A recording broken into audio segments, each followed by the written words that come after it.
Hi everyone. Welcome back to English Fab, where learning English is practical, useful, and fab. When it comes to learning, many English learners face challenges like understanding study-related vocabulary, talking about different learning styles, or describing their study habits clearly. Whether you're a student, a teacher, or just someone who loves learning new things, knowing the right words will help you communicate more effectively. That's why in today's lesson, we're going to cover essential vocabulary related to learning, following the structure from our English Fab website. We'll go through important study tools, different types of learning, study actions, subjects, and even assessment terms. By the end of this lesson, you'll feel more confident talking about your learning journey in English. Now, let's get started and improve your learning vocabulary together. Let's go over some essential vocabulary related to learning.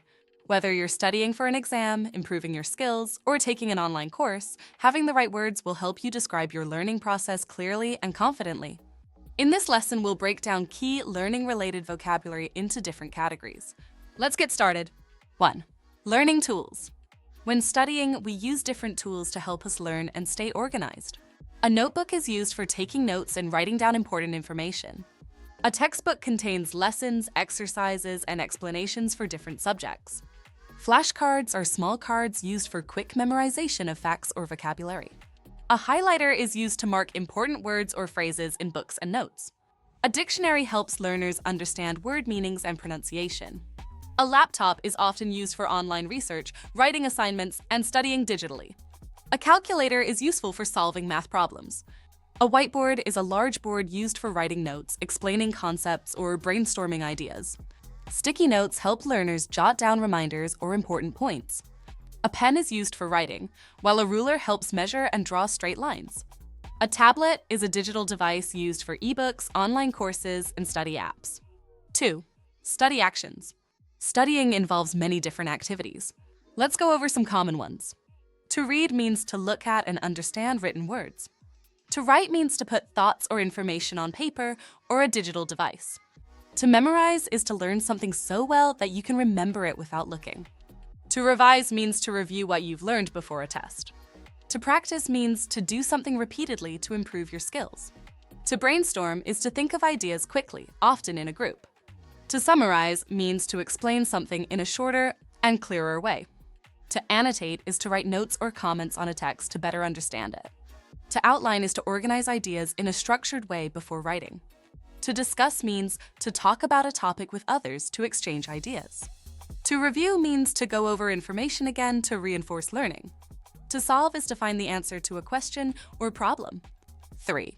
Types of learning. Different people learn in different ways. Here are some common learning styles.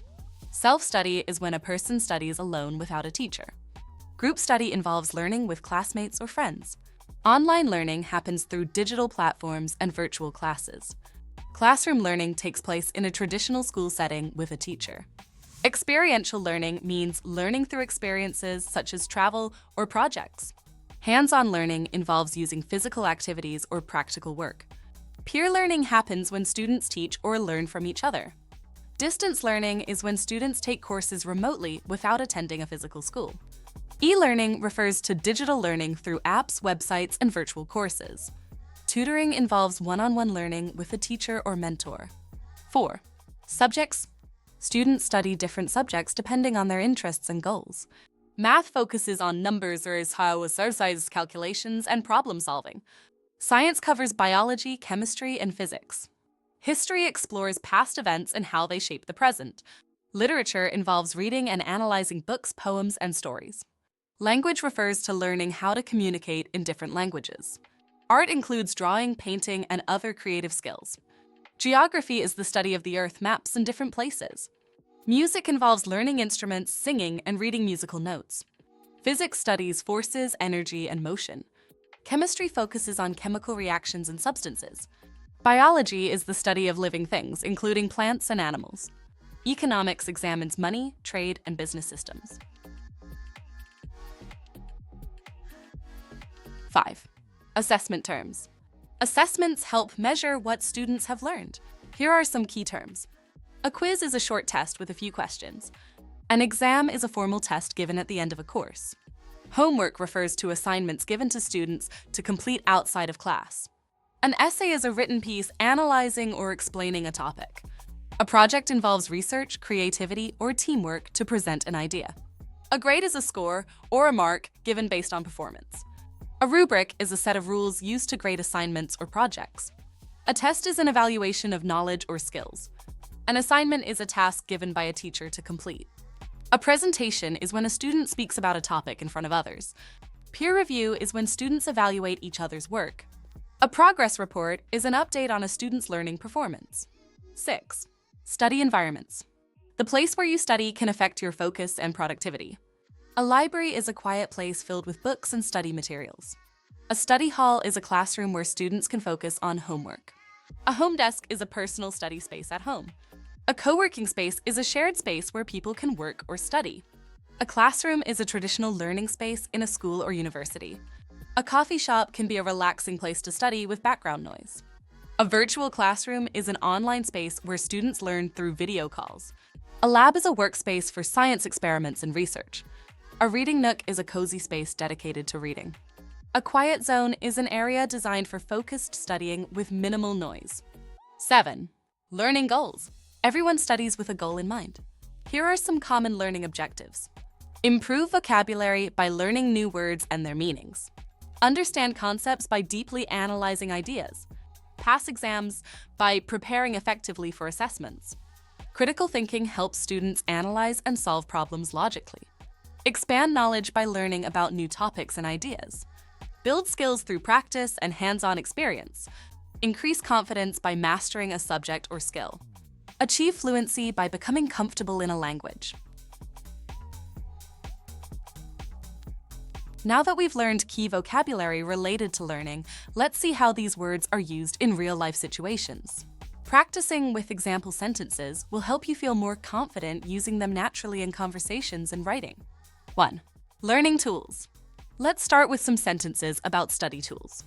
I always use a highlighter to mark key points in my textbook. Highlighters help students focus on important details and make reviewing easier. Flashcards are great for memorizing vocabulary quickly.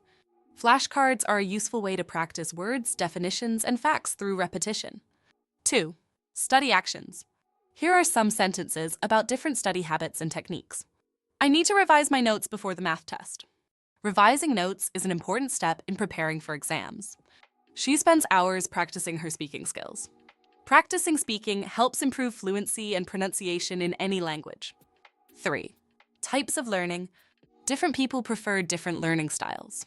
Let's look at some examples. I prefer online learning because it's flexible and convenient. Online learning allows students to study anytime and anywhere. We had a productive group study session before the exam. Studying in a group helps students share knowledge and learn from each other. 4. Subjects. Now, let's see how to talk about different school subjects. Science is my favorite subject because I love experiments. Science classes often include hands-on experiments to help students understand concepts better. In literature class, we read classic novels and analyze them. Literature classes help students develop reading comprehension and critical thinking skills. 5. Assessment terms. Finally, let's look at some sentences about tests and assignments.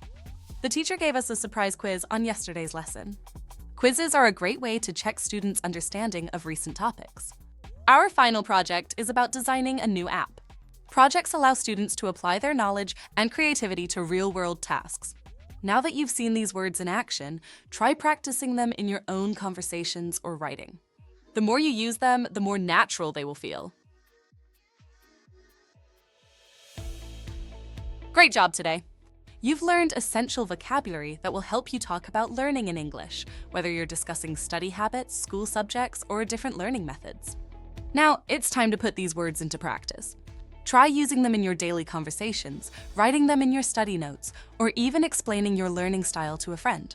The more you use them, the more natural they will feel. Okay, thanks for watching today's lesson on English Fab. I hope you found these sus English tips useful and feel more confident. Remember, practice makes perfect, so try using these phrases in your daily conversations. If you enjoyed this video, don't forget to give it a thumbs up, share it with your friends, and subscribe for more Fab English lessons. Until next time, keep practicing and stay fab.